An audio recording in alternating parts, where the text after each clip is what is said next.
last week, when we were talking about the possibility of Bill Belichick taking a job in North Carolina, I had my tongue firmly planted in cheek saying, what is he going to get ready for Wake Forest next year? And at this point in time, this sounds serious. Like, is this going to happen, do you think, Bruce?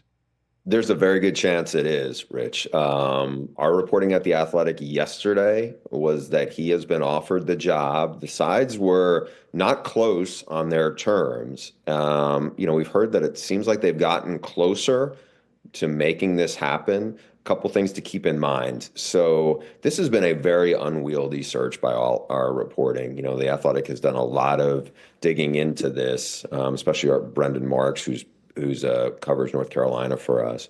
And so what you have is normally the AD would be leading this and driving things in this direction. From what we gather, it seems like there's been one regent who has been driving it and connected to the Belichick side of this thing. And, there's different people who want different things. And this is not a place that has great resources in terms of financially right now on the NIL front towards revenue share. I mean, Mac Brown was making $5 million, which is a lot, but not a lot by big-time college football coach standards. I mean, that's less than half of what Dabo Swinney's getting. Mario Cristobal in the same conference makes a lot more. Most of the SEC makes a lot more. From our reporting, the offer initially to Belichick was in that ballpark. It's like, so he's half the coach of Dabo Swinney. It just didn't, I think a lot of that was going to be tough for Bill Belichick to probably swallow, but it's also going to be tough to say, hey, am I going to be able to compete for talent when all this is everybody's basically a free agent in college football? And so he can go, he talked on Pat McAfee a lot on Monday about just selling an NFL model. And some of the stuff he said, I think, really echoes the same kind of pitch Jed Fish had both at Arizona and Washington. Some of the same stuff that Kirby Smart and Bill Belichick have definitely emphasized and done well with. But if you don't have the financial backing when somebody goes, yeah, that's great, but how much can you pay me? I think that's the part where there's a disconnect. Well, and then that's the disconnect I think a lot of fans and certainly NFL observers have about Belichick saying yes to something like this is the fact that there's the NIL aspect of it. And sure, we understand what the way of the world is, the NIL, and you could professionalize it and it's going to be like the NFL and things of that nature, except for the fact that there's a new league year. There's a new league year in the NFL, and there's a period by which you can't talk to anybody, and then you can, and then now it's a free-for-all, as opposed to the transfer portal happening when a player decides it's happening, and that's the way of the world that a lot of people think that Belichick wouldn't be fit for. Any reporting on this side of it from the North Carolina reporter that you're referring to, or anybody from your sources about how the fit works here, Bruce? I think it's all TBD, and like I said, we've done a lot of reporting on this part. Like, Bill Belichick is not cold to college football in terms of his son Steve is the defensive coordinator at Washington. I know from being up there this year, Bill Belichick has been very involved in there. He's been in meetings. He's been around the team in team meetings. He's certainly been involved with the staff quite a bit, especially in spring football, in training camp as well. Now, I don't know if he's been there since they played.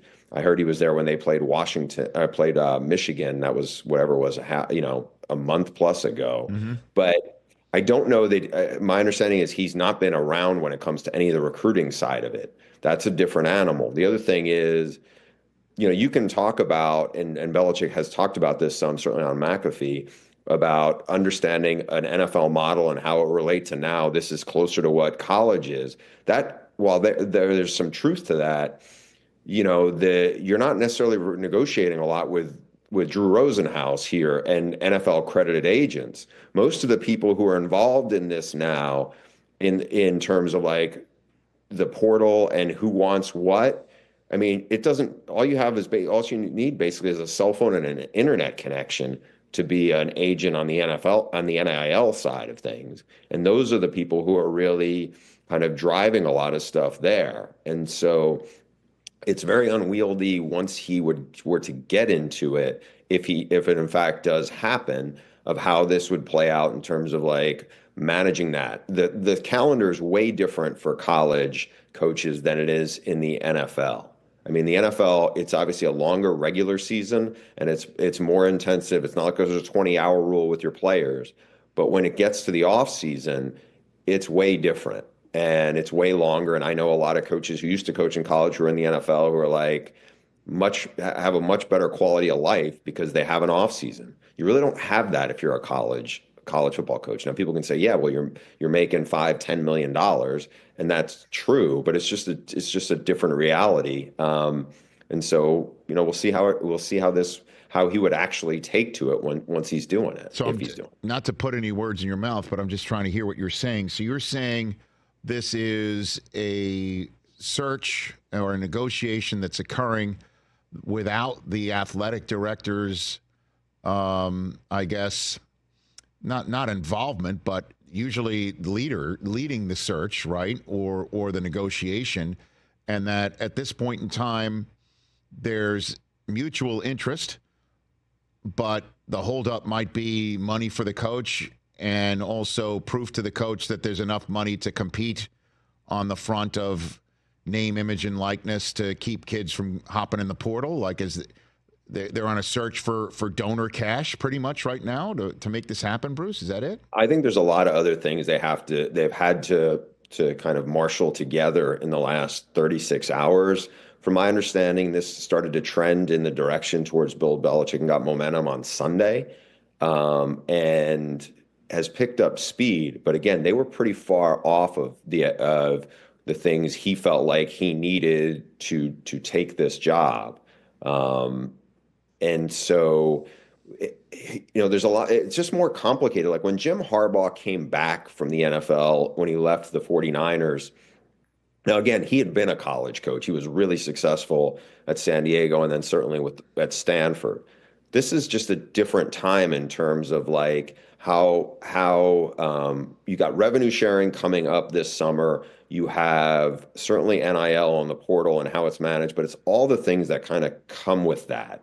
And I think those are different parts of it. I mean, if you have people who are trying to approach it strictly from the NFL model, it's got to be some version of a modified thing. The other thing I would also, I thought about a bunch is about a year ago at this time, when Nick Saban, who's obviously, Belichick knows incredibly well, when he was making his decision to step down, I know one of the things that he told people close to him that he struggled with was the day before he made that announcement, he did all his exit interviews with his players, and we're talking about dozens of them. And the reaction and the kind of dialogue that he was getting from the players in terms of like their expectations, in terms of NIL and those things, and kind of how they were, I don't know if I would say how they were wired, but what was on their mind, was tough for him. It did not sit well with him. This is Nick Saban, who had a team that was probably as wired in for that and to be competitive as you're probably going to get in college football. And even that group, the answers he struggled with. So, is Bill Belichick ready for what he's going to get dealing with 17, 18, 19-year-olds in this day and age? And again, he's 72.